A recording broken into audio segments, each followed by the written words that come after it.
दोस्तों study point B Kumar के YouTube channel में आपका बहुत बहुत स्वागत है। और आज हम इस वीडियो में बहुपद जो है वह चैप्टर नंबर 2 बहुपद को जो है वह पूर्ण रूपेण कवर करेंगे। तो वीडियो में आगे बढ़ने से पहले यदि जो इस चैनल पर नए आए हैं या जो इस चैनल को सब्सक्राइब नहीं किए हैं वे जल्द से जल्द इस चैनल को सब्सक्राइब कर बेल आइकन ज़रूर प्रेस कर ले, ताकि जब भी वीडियो अपलोड किया जाएगा तो आप लोगों तक जो है वह पहुँच सके नोटिफिकेशन के माध्यम से। चलिए बढ़ते हैं आगे की तरफ। यानी इस वीडियो में पहला जो है बहुपद कहते किसको है? बहुपद है क्या? हम पहले बहुपद को देख लेते हैं। तो बहुपद का शर्त क्या हो जाता है कि जिसका घात क्या होगा कि ऋणात्मक नहीं होना चाहिए। घात का मतलब क्या हो जाएगा? पावर। जिसका घात क्या होगा? ऋणात्मक नहीं होना चाहिए। उसके बाद घात मतलब उसका पावर ऋणात्मक में नहीं होना चाहिए। मानक रूप जो होता है जैसे x, y, z, t इस तरीक़ा से जो है वह नहीं होना चाहिए।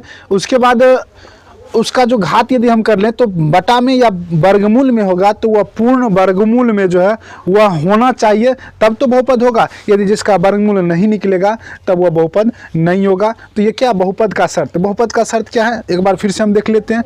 तो बहुपद का क्या होगा? घात ऋणात्मक नहीं होना चाहिए। घात का मतलब पावर ऋणात्मक नहीं होना चाहिए। वह मानक रूप में नहीं होना चाहिए। नंबर 2 हो जाएगा क्या होना चाहिए? घात ऋणात्मक नहीं होना चाहिए। उसका जो वर्ग घात होगा वह मतलब यह कह सकते हैं कि यदि पूर्ण वर्ग में है तो ये रूट अंदर में होना चाहिए, कि पूर्ण वर्ग में होना चाहिए। रूट अंदर में है अर्थात जिसका वर्गमूल निकल जाएगा तो वह होना चाहिए। जैसे हम एग्जांपल देख लेते हैं कि घात के अंतर्गत, जैसे x square plus 6x plus 5, ये क्या है? बहुपद है। ये क्या है? बहुपद है। तो बहुपद एक ऑब्जेक्टिव क्वेश्चन, महत्वपूर्ण क्वेश्चन हो जाएगा। और प्रत्येक बार ऑब्जेक्टिव क्वेश्चन एक पूछा जाता है कि इनमें से कौन बहुपद है या इनमें से कौन बहुपद नहीं है। इस टाइप का क्वेश्चन पूछा जाएगा। तो क्वेश्चन क्या पूछा जाएगा कि इनमें से कौन बहुपद है। तो बहुपद के लिए हम क्या बताए थे कि शर्त जो है उसका घात क्या होगा कि मतलब ऋणात्मक नहीं होना चाहिए। जैसे अभी घात 2 है, इसका घात क्या? ऋणात्मक नहीं है, बहुपद में है। अब इसी में एक दूसरा एग्जांपल देख लेते हैं। x रूट अंदर 2 पावर 2 हो जाएगा और इसके बाद और कुछ भी रहेगा लिखा हुआ इस तरीक़ा से, तब भी यह बहुपद नहीं होगा। तब भी क्या होगा? यह बहुपद नहीं होगा। इसका वजह क्या है? क्योंकि इसका पावर यानी घात जो है यह वर्गमूल में है और वैसे अंक के वर्गमूल में है जिसका वर्गमूल नहीं निकल सकता। तो बहुपद यहाँ से यह क्लियर हो गया। दूसरा हम बहुपद के अंतर्गत यदि देखें तो क्या देखेंगे? जैसे x प्लस 1/x, यह भी बहुपद नहीं है। x प्लस 1/x यह भी बहुपद नहीं है। या ऐसे करके भी दे दे x स्क्वायर प्लस 1/x या 3/x, कुछ भी दे दे तब भी बहुपद नहीं होगा। इसका वजह क्या है कि यहाँ जो हम देखेंगे कि नीचे में पावर क्या है? 1 है। जब भी हम ऊपर के लेकर जाएंगे x स्क्वायर प्लस में 3x का पावर -1, तो यहाँ घात क्या हो जाएगा? ऋणात्मक। घात क्या होगा? ऋणात्मक। ज्यों ही घात ऋणात्मक होगा तब यह बहुपद में नहीं होगा। तो यहाँ से या एक क्वेश्चन और ले लेते हैं, जैसे x square plus y square plus z square या ZQ जो भी लेना है तो ले लेंगे। तो यह भी बहुपद नहीं होगा। क्यों? क्योंकि यह पूर्णतः मानक रूप में आ जाएगा। यह किस में होगा? मानक रूप में होगा। तो बहुपद समझ में आ गया होगा यहाँ से कि बहुपद के लिए शर्त क्या है कि उसका घात ऋणात्मक नहीं होना चाहिए। उसका घात मतलब वर्गमूल में, यानी जिसका पूर्ण वर्गमूल या जिसका पूर्ण घनमूल जो है वह उस रूप में होना चाहिए। यह नहीं कि यदि वर्गमूल नहीं निकल रहा तब भी वह बहुपद नहीं होगा। मानक रूप में भी नहीं होना चाहिए, तब जाकर वह क्या हो जाएगा? बहुपद हो जाएगा। मतलब हम ढेर सारा मतलब एग्जाम्पल ले सकते हैं कि कौन बहुपद है कौन बहुपद नहीं है। अब जैसे हम 2-3 क्वेश्चन देख लेते हैं कि इनमें से कौन बहुपद है कौन बहुपद नहीं है। x पावर 4 प्लस में 6x³ माइनस में 9x का पावर -2 प्लस में 9x, ऐसे करके। दूसरा ले लेते हैं x स्क्वायर प्लस में 7x के पावर -3 प्लस में 6x, यह हो गया। यानी यहाँ से 2 क्वेश्चन से देखें तब हम क्या देखेंगे? घात ऋणात्मक है, बस आगे हमें कुछ नहीं करना। क्या है? घात ऋणात्मक है, बहुपद नहीं है, बस इतना। घात ऋणात्मक है, बहुपद नहीं, बस यहाँ से क्लियर हो गया। अगला हम क्वेश्चन देख लेते हैं, यही बात। x³ प्लस में 3/x स्क्वायर, तब क्या है? x स्क्वायर जो है ये घात प्लस में है नीचे में, और जब ऊपर में जाएगा तब यही क्या हो जाएगा? माइनस में हो जाएगा। 3x पावर -2, तब भी यह क्या है? बहुपद में नहीं होगा।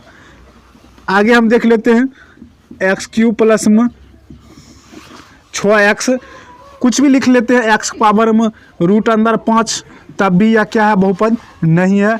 क्यों, इसका वजह क्या है, क्योंकि 5 का वर्गमूल जो है वह नहीं निकलेगा। तो यहाँ से यह क्लियर हो गया, x³ + 6x का √5 यह क्या बहुपद नहीं है। आगे अभी तुरंत बता ही दिए थे x³ + y⁴ तब भी यह बहुपद नहीं है। इसके बाद और कुछ पढ़ना इसमें नहीं है। तब हम पढ़ेंगे, अब जो पढ़ेंगे द्विघात बहुपद। अभी जो हम शुरुआत कर रहे हैं वह क्या है, द्विघात बहुपद। बहुपद तो यहाँ से क्लियर हो गया। अब द्विघात बहुपद पढ़ते हैं। द्विघात बहुपद यहाँ से ऑब्जेक्टिव क्या पूछेगा कि इनमें से कौन रैखिक बहुपद है, कौन द्विघात बहुपद। यह बहुपद कौन सा है, रैखिक बहुपद। क्यों, क्योंकि इसका घात 1। वैसा बहुपद जिसका अधिकतम घात 1 हो उसे रैखिक बहुपद कहते हैं। वैसा बहुपद जिसका अधिकतम घात 2 हो उसे द्विघात बहुपद कहते हैं। और वैसा बहुपद जिसका अधिकतम घात 3 हो उसे त्रिघात बहुपद कहते हैं। रैखिक बहुपद जैसे x⁴ है प्लस में 6x, यह भी रहेगा तब भी रैखिक बहुपद। कौन सा बहुपद, रैखिक बहुपद। इसका वजह क्या है, क्योंकि इसका अधिकतम घात क्या है, 1। जिसका अधिकतम घात 1 होगा वह कौन सा बहुपद, रैखिक बहुपद। अधिकतम घात 2 होगा, जैसे अभी यह भी द्विघात बहुपद है। अधिकतम घात 2 होगा तब यह द्विघात बहुपद। x² पूछेगा तब भी द्विघात बहुपद। प्लस में 5x दे देगा तब भी द्विघात बहुपद। प्लस में 3 दे देगा तब भी द्विघात बहुपद। क्यों, क्योंकि इसका अधिकतम घात जो होता है वह कितना है, यहाँ से देखते हैं 2 है। जिसका अधिकतम घात 1 हो रैखिक बहुपद या एक घातीय बहुपद, जिसका अधिकतम घात 2 हो द्विघात बहुपद, और जिसका अधिकतम घात यहाँ से देख लेते हैं x³ + 6x² + 9x। तो जिसका अधिकतम घात क्या है, 3 है। जिसका अधिकतम घात 3 है उसे हम क्या कहेंगे, त्रिघात बहुपद। तो यहाँ से यह क्लियर हो गया होगा कि कौन रैखिक बहुपद है, कौन द्विघात बहुपद है, कौन त्रिघात बहुपद है। आगे हम देखते हैं रैखिक बहुपद का व्यापक रूप। रैखिक बहुपद जो होता है उसका व्यापक रूप क्या होता है, तो इसका रैखिक बहुपद का व्यापक रूप ax² + bx + c होता है। चौथा चैप्टर में बताए थे द्विघात समीकरण में, यदि हम बराबर में 0 कर देंगे तब यह क्या होगा, द्विघात समीकरण का व्यापक रूप। यदि हम बराबर में 0 कर दे तब यह द्विघात समीकरण का व्यापक रूप। लेकिन यदि बराबर में 0 नहीं दे तब यह क्या हो जाएगा, रैखिक समीकरण का व्यापक, रैखिक बहुपद का व्यापक रूप। यदि बराबर में 0, यदि ax² + bx + c, यदि सिर्फ इतना लेकर छोड़ रहे हैं तब यह क्या है, द्विघात बहुपद का व्यापक रूप है। यदि बराबर में 0 दे दिए तब द्विघात समीकरण का व्यापक रूप है। तो यहाँ से हो गया कि रैखिक बहुपद है क्या, रैखिक बहुपद का रूप यानी व्यापक रूप क्या होता है। इसके बाद बहुपद कब होता है कब नहीं होता है, यहाँ तक क्लियर हो गया। अब हम पढ़ेंगे समीकरण का में जो होता है रैखिक बहुपद में शून्यकों की संख्या कितनी। द्विघात बहुपद में कितने शून्यक, 2 शून्यक। रैखिक बहुपद में कितने शून्यक, 1 शून्यक। त्रिघात बहुपद में कितने शून्यक, 3 शून्यक। यहाँ से क्लियर हो गया। एक महत्वपूर्ण क्वेश्चन यहाँ से ऑब्जेक्टिव हर हाल में परीक्षा में पूछा जाता है कि x² + x + 1 के 2 शून्यक अल्फा एवं बीटा हो, अल्फा एवं बीटा हो तो 1 नंबर क्वेश्चन दे देगा 1/α + 1/β का मान। यह सबसे महत्वपूर्ण क्वेश्चन ऑब्जेक्टिव में हर हाल में पूछा जाता है कि 1/α + 1/β का मान क्या होता है। दूसरा जो कह देगा 1/α² + 1/β² क्या होता है। तीसरा कह दे α² + β² क्या होता है। मतलब इस टाइप का कहीं भी क्वेश्चन पूछा जाएगा तो हम करेंगे क्या, इसको बनाने के लिए अभी अब थोड़ा डिटेल से चर्चा करेंगे तब इस पर आएगा कि x² + x + 1 क्या कहता था क्वेश्चन, 1/α + 1/β। क्या कहता था, 1/α + 1/β का मान। लघुत्तम ले लेते हैं अल्फा × बीटा, लघुत्तम क्या आ जाएगा, अल्फा × बीटा। उसके बाद अल्फा प्लस में बीटा। अब अल्फा प्लस बीटा क्या होगा, -b/। अल्फा प्लस बीटा बराबर में क्या हो जाएगा, -b/। तो -1 के जगह पर b का मान 1, अल्फा प्लस बीटा बराबर -b/, तो -1/1, और अल्फा × बीटा बराबर में c/1 यानी 1, तो कट कर कितना, -1। यही हमारा क्या होगा, आंसर आ जाएगा। तो यहाँ से हम इस सूत्र से 2 निष्कर्ष निकाल लिए। आइए अब देखते हैं आगे इस द्विघात बहुपद में कि यदि द्विघात बहुपद के 2 शून्यक, अभी बताए थे द्विघात बहुपद के कितने शून्यक, 2 शून्यक, त्रिघात बहुपद के कितने शून्यक, 3 शून्यक, रैखिक बहुपद के कितने शून्यक, 1 शून्यक। यदि द्विघात बहुपद के 2 शून्यक अल्फा एवं बीटा, द्विघात बहुपद के 2 शून्यक अल्फा एवं बीटा जो है अल्फा एवं बीटा हो, तब क्या देखेंगे कि अल्फा प्लस बीटा अर्थात शून्यकों का योग क्या होता है, अल्फा प्लस बीटा। अल्फा मतलब अल्फा प्लस बीटा बोलेगा तो मतलब हम समझ जाएंगे क्या पूछा जा रहा है, शून्यकों का योग।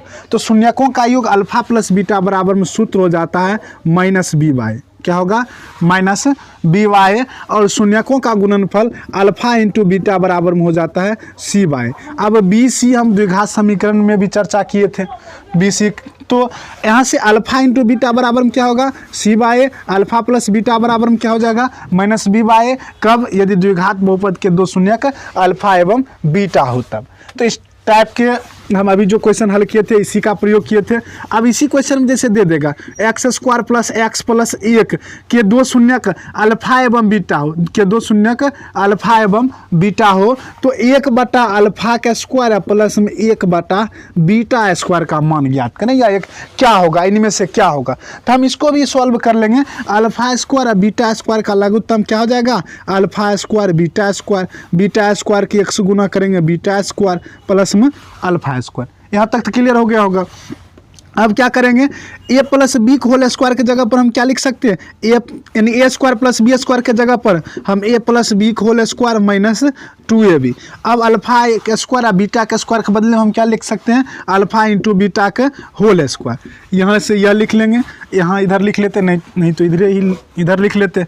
अब अल्फा प्लस बीटा बराबर में क्या होता है माइनस बी बाय, तो 1 का मान बी का मान कितना 1 था, लेकिन यहाँ पूछा जा रहा है अल्फा प्लस बीटा है तो माइनस बी, तो माइनस में 1 बटा में 1 को होल स्क्वायर, माइनस में 2 into alpha into beta, minus में 2 अल्फा इंटू बीटा, तो अल्फा इंटू बीटा क्या होता है सी बटा ए, सी का मान 1, ए का मान 1, तो 1 बटा 1 ऐसे कर दे, या 1 बटा 1 हम डायरेक्ट 1 रख सकते हैं, बटा में अल्फा इंटू बीटा का होल स्क्वायर, तो अल्फा इंटू बीटा क्या होता है सी बाय 1 बटा 1 का होल स्क्वायर, या सिर्फ हम 1 भी रख सकते हैं। अब माइनस 1 के स्क्वायर, माइनस 1 के स्क्वायर, तो माइनस माइनस प्लस 1, माइनस 2 गुना 1 तो कितना माइनस में 2, और बटा में 1 के स्क्वायर 1, यानी 1 में से 2 घट जाएगा, क्या हो जाएगा माइनस 1 हमारा आंसर निकल कर आ जाएगा।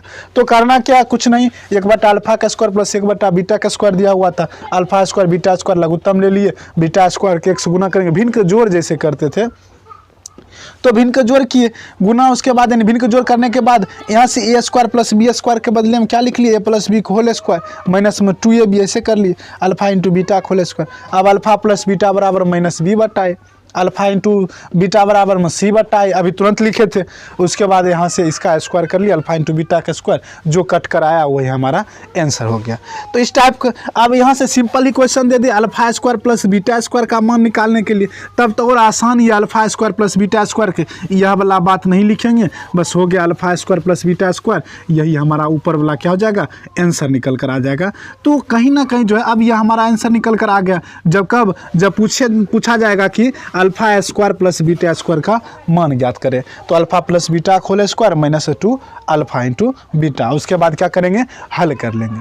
तो अब आगे देखते हैं, शून्यक जो होता है जो 2.1 में पूछा गया था कि इसमें इस द्विघात बहुपद के कितने शून्यक होंगे। तो एक बात हमें हमेशा नोट में याद रखना पड़ेगा कि ग्राफ का हल जो है, यानी यहाँ से देख लेते हैं, एक क्षैतिज अक्ष जिसे हम एक्स डैश एक्स कहते हैं, या क्या है क्षैतिज अक्ष जिसे हम एक्स डैश एक्स कहते हैं, और ये ऊर्ध्वाधर अक्ष, ये क्या है ऊर्ध्वाधर अक्ष जिसे हम वाई डैश वाई कहते हैं, ये मूल बिंदु हो जाएगा। तो क्षैतिज अक्ष जो होता है एक्स डैश एक्स और ऊर्ध्वाधर अक्ष जो है वाई डैश वाई, तो इसमें हमें पढ़ना क्या है कि यदि ग्राफ का हल क्षैतिज अक्ष को, यानी ग्राफ जो होता है वह क्षैतिज अक्ष को जितने बिंदु पर प्रतिच्छेद करेंगे उतने ही उसके शून्यकों की संख्या होगी। जितने बिंदु पर प्रतिच्छेद करे या जितने बिंदु को स्पर्श करे वह उसके शून्यकों की संख्या हो जाएगी। लेकिन किस पर, एक्स अक्ष पर, किस पर? एक्स अक्ष पर, यानी क्षैतिज अक्ष पर। किस पर हो जाएगा? एक्स अक्ष पर, अर्थात क्षैतिज अक्ष पर जो है जितने बिंदुओं पर स्पर्श करती है या प्रतिच्छेद करती है उतने ही इसके शून्यकों की संख्या हो जाएगी। जैसे अब हम एग्जांपल देख लेते हैं, यहाँ से यह काट दे, या इसका हल है। क्या ये क्षैतिज अक्ष अर्थात एक्स डैश एक्स को प्रतिच्छेद कर रही है? नहीं कर रही है, तो इसके शून्यकों की संख्या 0 लिख देंगे। यदि इस कथन यानी कारण लिखना पड़े तो हम क्या लिखेंगे? क्योंकि इसका हल क्षैतिज अक्ष को एक भी बिंदु पर प्रतिच्छेद नहीं कर रहा है, अतः इसके शून्यकों की संख्या क्या हो जाएगी? 0 हो जाएगी। अब हम एक और उदाहरण देख लेते हैं, एक अन्य उदाहरण में, कि यदि यह एक्स अक्ष यहाँ से ऐसे करके ले लें, एक्स अक्ष को अब कितने बिंदु पर काट रही है? एक बिंदु पर। एक्स अक्ष को कितने बिंदु पर काट रही है? तो सिर्फ और सिर्फ एक बिंदु पर काट रही है, इसलिए इसके शून्यकों की संख्या कितना हो जाएगी? 1। शून्यकों की संख्या कितना हो जाएगी? 1। इसका वजह क्या है? क्योंकि यह ग्राफ एक्स अक्ष को एक बिंदु पर, एक्स का मतलब एक नहीं यह होगा, एक्स का मतलब क्या? एक्स का मान जो है यानी एक संख्या के अंतर्गत संख्या, चाहे वह हल कुछ भी हो जाए, यानी एक शून्यक उसका जो है हो जाएगा। क्लियर हो गया? कब एक शून्यक होगा? जब वह क्षैतिज अक्ष को जो है ग्राफ एक बिंदु पर प्रतिच्छेद करेगा या स्पर्श करेगा। क्लियर हो गया? यहाँ से जब ग्राफ क्षैतिज अक्ष को एक बिंदु पर या मतलब प्रतिच्छेद करे या स्पर्श करे, वही उसके शून्यकों की संख्या हो जाएगी। क्यों? क्योंकि एक बिंदु पर कर रहा। आगे हम देखते हैं इसी में, जब इस टाइप का ऐसे हो तब हम क्या देखते हैं कि यह कितने बिंदु पर प्रतिच्छेद कर रहा है? एक बिंदु यहाँ और एक बिंदु यहाँ। कितने बिंदु पर प्रतिच्छेद कर रहा है? 2 बिंदु पर। इसीलिए इसके शून्यकों की संख्या कितनी हो जाएगी? 2। या कितने बिंदु पर प्रतिच्छेद कर रहा है? 2 बिंदु पर। शून्यकों की संख्या 2। अब यहाँ से अब भी शून्यकों की संख्या कितनी होगी? सिर्फ 2 होगी। यहाँ इसको कितना बार काट रहा है उससे हमें कोई मतलब नहीं है, सिर्फ हमें देखना क्या है कि यह एक्स डैश एक्स यानी ये क्षैतिज अक्ष जो है उसे कितने बिंदु पर जो है वह काट रही है। क्षैतिज अक्ष को जितने बिंदु पर काटेगी उतने उसके शून्यकों की संख्या हो जाएगी। क्लियर? यहाँ से अब हम एक और इसका एक उदाहरण देख लेते हैं। देखते हैं अगला शर्त क्या है कि जैसे यहाँ से इस बार ग्राफ क्या कर रहा है? सिर्फ स्पर्श कर रहा है, तो यहाँ से तो इसके शून्यकों की संख्या क्या होगा? 1 होगा, ना कि इससे अधिक होगा। क्यों? क्योंकि कहीं ना कहीं जो है यह एक बिंदु पर क्या कर रही है? स्पर्श कर रही है। फिर यहाँ से यदि ले ले ऐसे करके, तो यहाँ से इसका दूसरा बिंदु हो जाएगा, तब इसके कितने शून्यक? 2 शून्यक, एक यहाँ वाला और एक यहाँ वाला, कुल मिलाकर कितने शून्यक? 2 शून्यक। फिर यदि इसी को घुमाकर यहाँ से ले आए तब इसके कितने शून्यक? एक यहाँ वाला शून्यक, तो कुल मिलाकर शून्यकों की संख्या कितना हो गई? 3 हो गई। तो हमें क्या देख यहाँ से निष्कर्ष जो है वह क्या निकला कि यदि ग्राफ एक्स अक्ष को जितने बिंदु पर स्पर्श करती है या प्रतिच्छेद करती है उतने इसके शून्यकों की संख्या हो गई।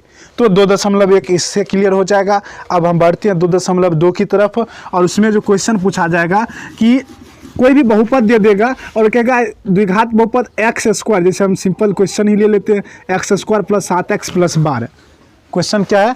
X square plus 7x plus 12, यानी द्विघात बहुपद x square plus 7x plus 12 का शून्यक ज्ञात कीजिए तथा शून्यकों एवं गुणांकों के बीच संबंध की सत्यता की जांच करें। अब शून्यकों एवं गुणांकों के बीच संबंध क्या था वो बताए थे, अल्फा प्लस बीटा बराबर कितना? -b/। अल्फा प्लस बीटा बराबर में क्या हो जाएगा? -b/। और अल्फा इंटू बीटा बराबर में क्या हो जाएगा? c/। अल्फा प्लस बीटा बराबर में कितना? -b/। अल्फा इंटू बीटा बराबर में c/a। यही हमें क्या करना है? जांच करना है। तो हम इसको हल कर लेते हैं। पहले x square plus 7x plus 12 द्विघात समीकरण में बताए थे हल करना। तो यहाँ से क्या करेंगे? 12 का लघुत्तम तो लेते ऐसे करके एक बार फिर से इसको हल कर लेते हैं। 2 से 6, 2 से फिर लगाएंगे 3, 2 दूनी 4 तिया 12, यहाँ से 12 आ गया। अब 2 और 2 को एक साथ ले लेंगे, 2 दूनी 4, उसके बाद यदि इस 3 को एक साथ ले लेंगे तो 4 3 बताए थे कि जोड़कर या घटा करके हमें क्या करना है? बीच वाला पुराना। तो क्या लेंगे यहाँ से? एक्स स्क्वायर प्लस में 3x प्लस में 4x प्लस में 12, यह हो गया इसका गुणनखंड। x कॉमन ले लेंगे तब क्या आ जाएगा? x प्लस 3 कॉमन लेना। यह सब हम द्विघात समीकरण के जो है वह पार्ट 1 में हल कर लिए हैं। जो पार्ट 1 नहीं देखे हैं उसका लिंक जो है इस वीडियो के डिस्क्रिप्शन बॉक्स में डाल देंगे, वहाँ से आप लोग जाकर देख सकते हैं। तो x इंटू एक्स प्लस 3 कर दिए, फिर प्लस में क्या यहाँ 4 कॉमन ले लेंगे तो बचेगा क्या x प्लस में 3। अब x प्लस 3 यहाँ भी है, x प्लस 3 यहाँ भी है, तो x प्लस 3 क्या कर लेंगे कॉमन ले लेंगे। तो यहाँ क्या बचेगा x और यहाँ क्या बचेगा 4, x प्लस में 4।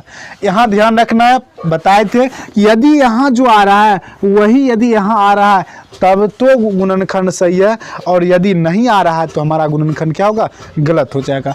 अब x प्लस 3 बराबर में 0, चूंकि इस द्विघात बहुपद में बताए थे कि 0 क्या होता है छिपा हुआ रहता है, तो x प्लस 3 बराबर में 0, तो x बराबर में कितना -3। अब x प्लस 4 बराबर में 0, तो x बराबर में कितना -4। अब यही इसके दो शून्यक हो गए, एक शून्य कितना है -3, दूसरा शून्य कितना है -4। तो हमें शर्त क्या जांच करना है कि शून्यकों का योग, क्या देखना है शून्यकों का योग निकाल लेते हैं। योग बराबर -3, अब फिर प्लस करेंगे, फिर इसका यह माइनस करेंगे, -3 प्लस मतलब योग करना, योग का मतलब क्या हो जाएगा जोड़, तो -3 प्लस माइनस में फिर 4, तो यहाँ से -3 और -4 कितना -7 बटा में 1। तो अब देखते हैं यहाँ से b का मान कितना है 7, b का मान कितना है 7, तो यहाँ क्या निकल रहा है माइनस, तो एक तो यह माइनस है, b का मान 7 है। इसके बाद a का मान कितना है ax² का गुणक 1, तो -b/a निकल कर आ गया। यही हमें जांच करना है कि शून्यकों का योग अल्फा प्लस बीटा जो होता है वह -b/a के बराबर होता है। इसके बाद दूसरा देख लेते हैं शून्यकों का गुणनफल।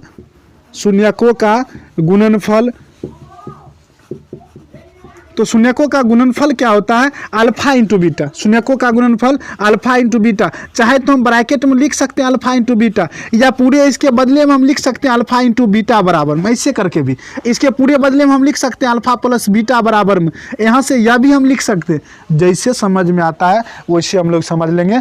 तो शून्यकों का गुणनफल अल्फा इंटू बीटा, तो दोनों जो शून्यक निकला कितना, एक -3, दूसरा कितना निकला -4। अब दोनों को गुना कर देते हैं, माइनस प्लस 3 चौक 12, 12 बटा में कितना 1। अब 12/1 यहाँ से देखते हैं c का मान 12, a का मान कितना 1, तो कहीं ना कहीं यह किसके बराबर निकल रहा है c/a के बराबर निकल रहा है। तो यही तो हमें जांच करना था, बस इतना करना है। 2.2 एक्सरसाइज जो है ये 2.2 में जो है सभी क्वेश्चन को इसी प्रकार से बनाना है।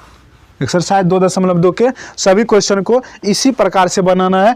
करना क्या है, पहले शून्यक निकाल लेना है, जो शून्यक यानी आंसर निकल कर आ जाएगा, उसके बाद हम दोनों को एक बार जोड़ देंगे तो वह -b/a के बराबर निकल जाएगा, और एक बार क्या करेंगे गुना के रूप में ले लेंगे, उसके बाद क्या होगा वह c/a के बराबर में आ जाएगा।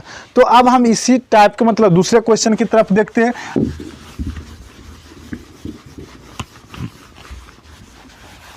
अब दूसरा क्वेश्चन ले लेते हैं x² -15 वाला, x² -15। तो हम इसको क्या दो तरीका से पहले ही बताए थे कि इसको हम दो तरीका से बना सकते हैं। एक तो डायरेक्ट यहीं 0 के बराबर कर ले, या इसको हम क्या कर लेंगे x को होल स्क्वायर और -√15 का होल स्क्वायर, ऐसे भी करके कर सकते हैं। अब क्या होगा कि x a² -b² बराबर में a प्लस में b इंटू में a माइनस में b, यानी x प्लस में √15 इंटू में x माइनस में √15। अब क्या करेंगे x प्लस में √15 बराबर में 0, तो x बराबर में कितना -√15। यहाँ से क्लियर हो गया। अब फिर x माइनस में √15, x माइनस में √15 बराबर में 0, तो x बराबर में कितना √15 आ गया। करना इसमें कुछ नहीं है, एक बार प्लस में था इसको 0 के बराबर किए तो माइनस में आ गया, इधर माइनस में था इसको 0 के बराबर किए तब प्लस में आ गया। अब इसके बाद वही बात अभी जो किए थे शून्यकों का योग अगले बार से हम अल्फा प्लस बीटा डायरेक्ट ही लिख लेंगे। शून्यकों का योग अल्फा प्लस बीटा, मतलब दोनों को जोड़ देते हैं, माइनस में √15 प्लस में √15, तो +15 रूट में और माइनस में √15 दोनों कट करके आ जाएगा 0 बटा कुछ नहीं तो 1 डाल दिए, यानी -b/a। अब इसका वजह क्या है, क्योंकि b का मान तो x वाला पद है ही नहीं, तो b का मान क्या हो गया 0, a का मान कितना 1, तो हमारा जो आंसर निकल कर आ जाएगा -b/a निकल कर आ जाएगा। फिर शून्यकों का गुणनफल यही डॉट में लिख लेते हैं। गुणनफल तब क्या हो जाएगा अल्फा इंटू बीटा।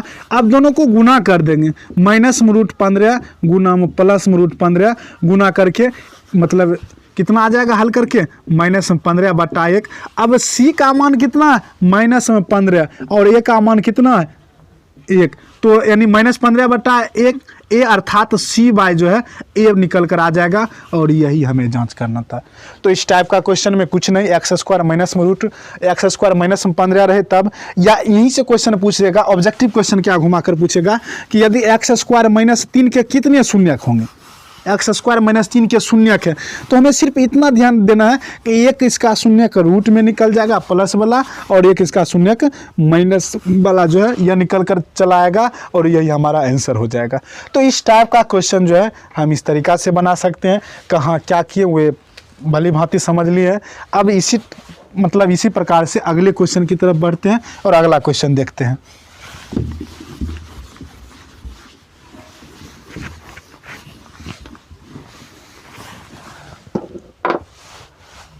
अब अगला क्वेश्चन 4x² + 8x ले लेते हैं। किताब में बस वही बात किया, 4u² + 8u लिया है, तो यह तो और बिल्कुल आसान है ना। 4x² + 8x या 4u² + 8u।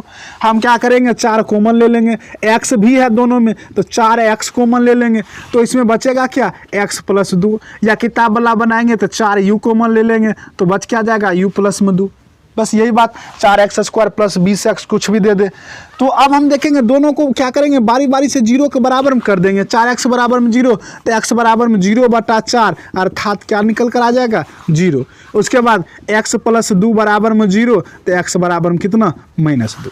इसके कितने 2 शून्यक निकल कर आ गया। क्या किए 4x² + 8x, तो 4x कॉमन ले लिए, इसमें क्या बचा x, इसमें क्या बचा प्लस में 2, तो 4x बराबर में 0 तो x बराबर में 0/4 यानी 0 निकल कर आ जाएगा। फिर x + 2 बराबर में 0 तो x बराबर में -2 जो है वह निकल कर आ जाएगा। अब फिर वही बात शून्यकों का योग अभी बताए थे, अल्फा + बीटा निकाल लेते हैं, तो 0 प्लस उसके बाद प्लस माइनस में 2 यानी -2 आ जाएगा। लेकिन क्या कहीं ना कहीं यह देखते हैं कि क्या ये b/a के बराबर में है, -b/a के बराबर नहीं है। तब हम इसको क्या करते हैं, हमें कितने की आवश्यकता है 4 की आवश्यकता है। यहाँ a में नीचे में 4 की आवश्यकता है, तो क्या करें इसको 4 से गुना भाग कर देते हैं, तो 4 दूनी 8 माइनस में बटा में 4 एकम 4 आ गया -b/a। b का मान कितना है 8, तो चूंकि माइनस में आना है तो -8/a। अब अल्फा इंटू बीटा, एक शून्य कितना है 0, दूसरा शून्य कितना है -2। एक शून्य कितना है 0, दूसरा शून्य कितना है -2, तो अल्फा इंटू बीटा यानी 0 गुना -2 बराबर में क्या आ जाएगा 0। अब 0 के बटा में कुछ भी देंगे तब भी तो 0 ही होगा, तो 0 के बटा में 4 दे दिए तो क्या आ जाएगा c/a। यही तो प्रूव्ड होकर आ जाएगा। तो यहाँ से जितना भी क्वेश्चन रहेगा इस टाइप से हम इसको हल कर लेते हैं। अब दूसरे क्वेश्चन पर बढ़ते हैं, चूँकि यह 1 नंबर का क्वेश्चन था जिसको हमें इस तरीक़ा से हल करना था। अब हम दूसरे नंबर की क्वेश्चन की तरफ देखते हैं कि दूसरा नंबर का क्वेश्चन जो है वह कैसे हल किया जाएगा। तो दूसरा नंबर का जितना भी क्वेश्चन है उसको हम डायरेक्ट सूत्र पर बनाएंगे, उसके बाद वह बनते चला जाएगा। सूत्र क्या होता है कि द्विघात बहुपद बराबर में जो होता है सूत्र, द्विघात बहुपद बराबर में x² - alpha + beta into x + alpha into beta. ये क्या है द्विघात बहुपद का सूत्र है कि द्विघात बहुपद बराबर में होता क्या। सूत्र क्या है x² माइनस ब्रैकेट में alpha + beta into x + alpha into beta. Question पूछेगा कैसे वह देख लेते हैं। कहेगा कि एक द्विघात बहुपद ज्ञात करें जिसके शून्यकों का योग ऐसे कर देगा, शून्यकों का योग बोलेगा तो अल्फा + बीटा 7 और गुणनफल अल्फा इंटू बीटा 12 दे दे। एक द्विघात बहुपद ज्ञात करें जिसके शून्यकों का योग 7 एवं गुणनफल 12। इस टाइप का क्वेश्चन पूछा जाएगा कि एक द्विघात बहुपद ज्ञात करें जिनके शून्यकों का योग 7 एवं गुणनफल 12 है, यानी अल्फा + बीटा बराबर में 7, अल्फा इंटू बीटा बराबर में 12। तो द्विघात बहुपद क्या निकालेंगे द्विघात बहुपद बराबर में सूत्र x square minus alpha plus beta into x plus alpha into beta. अब x square minus alpha plus beta का मान कितना दिया हुआ 7 into x plus alpha into beta का मान कितना दिया हुआ 12। तो एक्स स्क्वायर माइनस में 7x प्लस 12, ये अब जीरो करेंगे नहीं, यही क्या हो गया आंसर निकल कर आ गया। तो करना कुछ नहीं है, यह सूत्र लगाना है x square minus alpha plus beta bracket में रखना है into x plus alpha into beta. इसके बाद इसको क्या करेंगे बैठा देंगे अल्फा प्लस बीटा का मान। अब एक बटा वाला देख लेते हैं कि जिसके कह देगा कि शून्यकों का योग जो है वह कुछ भी दे दे कि शून्यकों का योग 1 है और गुणनफल 1/4 है। शून्यकों का योग 1 है, गुणनफल कितना 1/4 है। तो वही बात द्विघात बहुपद सूत्र लिखेंगे, द्विघात बहुपद बराबर में x square minus alpha plus beta into x plus alpha into beta. यह लिख लेंगे सूत्र। इसका सूत्र क्या होता है x square minus alpha plus beta into x plus alpha into beta. अब x square minus alpha plus beta का मान कितना दिया हुआ 1 into x plus alpha into beta 1/4 हो जाएगा। या तो इसके बाद इसको हम सॉल्व करेंगे तो एक्स स्क्वायर माइनस में एक्स प्लस में 1/4 यहाँ भी हम छोड़ सकते हैं, लेकिन यहाँ आंसर नहीं दिया होगा। आगे किताब में यदि हम हल करेंगे तो यहाँ देखना क्या 4, तो 2 तरीका से यहाँ बनाया जाता है। या तो हम भिन्न का जोड़ घटा जो है वह कर लेंगे, 4 को जब अंतिम में अपने मन से जब 0 के बराबर करेंगे तो वह हो जाएगा। और नहीं तो दूसरा तरीका यह भी है कि सब में हम 4/4 से जो है सब में क्या करें गुना कर दें, सब में 4 से क्या करेंगे गुना कर देंगे वह भी। तो यहाँ से हम लघुत्तम ले रहे हैं 4x स्क्वायर माइनस में 4x प्लस में 1। अब जब हम इसको 0 के बराबर कर देंगे 4 के, चूंकि बताए थे द्विघात बहुपद में 0 जो है अर्थात शून्य जो है वह छिपा होता है। जब हम इसको 0 के बराबर करेंगे तो मिलेगा क्या 4x square minus 4x plus 1, यही हमारा आंसर निकल कर आ जाएगा। तो कब जब द्विघात बहुपद के 2 शून्यकों का योग दिया रहेगा और गुणनफल दिया रहेगा तब इस तरीका से हम बना सकते हैं। अब इसमें थोड़ा यदि बदलाव कर ले कि इस बार योग नहीं दिया रहेगा, इसमें थोड़ा अभी उसे किताब में दिया नहीं है, लेकिन अपना मन से हम लोग सीखने के लिए क्या करते हैं कि यदि योग नहीं देकर शून्यक दे दिया जाए, अर्थात उसका जो शून्यक मूल जो होगा वह दे दिया जाए। कहेगा कि एक द्विघात बहुपद ज्ञात करे जिनके शून्यक क्रमशः 5 और 2 है। तो शून्यक एक शून्य कितना है 5, दूसरा शून्यक अल्फा 5 मान लिए, बीटा कितना है 2। तो द्विघात बहुपद क्या बताए थे, द्विघात बहुपद बराबर में सूत्र x square minus alpha plus में beta into x plus alpha into beta. अब एक्स स्क्वायर माइनस, अब अल्फा के जगह पर अल्फा का मान और बीटा के जगह पर बीटा का मान रख देंगे। अल्फा के जगह पर 5 रखेंगे, बीटा के जगह पर 2 रखेंगे इंटू एक्स प्लस अल्फा के जगह पर 5 रखेंगे, बीटा के जगह पर 2 रखेंगे। क्या किए हैं अल्फा के जगह पर अल्फा का मान, बीटा के जगह पर बीटा का मान, यहाँ भी अल्फा के जगह पर अल्फा का मान और बीटा के जगह पर बीटा का मान रख लिए। अब यहाँ से एक्स स्क्वायर माइनस 5 2 कितना 7, और 7 को x से गुना करेंगे 7x और 5 दूनी कितना 10, यही हमारा क्या आ गया आंसर निकल कर आ गया। तो अब यहाँ से क्लियर हो गया होगा यदि शून्यक का योग दिया रहेगा गुणनफल दिया रहेगा तब भी हम द्विघात समीकरण निकाल सकते हैं, या अलग अलग शून्यक दिया रहेगा तब भी द्विघात समीकरण निकाल सकते हैं। तो इस तरीका से हम आज के क्लास में जो है वह 2.1 और 2.2 जो है पूर्णतः हल करना सीख लिए हैं। अब मिलेंगे नेक्स्ट अगले क्लास में, तब तक के लिए धन्यवाद।